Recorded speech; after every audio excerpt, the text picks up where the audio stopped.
Tai va tokie virsmai, žinai, čia vyko iš tikrųjų, čia ojojoj, buvo reikalų. Aš už tai sakau, mano gyvenimas skirtas griauti velnio darbus. Aš griausiu velnio darbus ir aš kalbėsiu evangeliją, aš kalbėsiu žmonėms, čia atvažiuoja žmonės autobusais.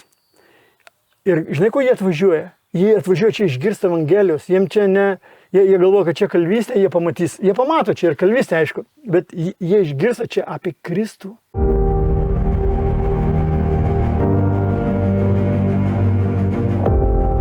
Palaimintas žmogus, kuriam apie Dievą kalba pats Dievas.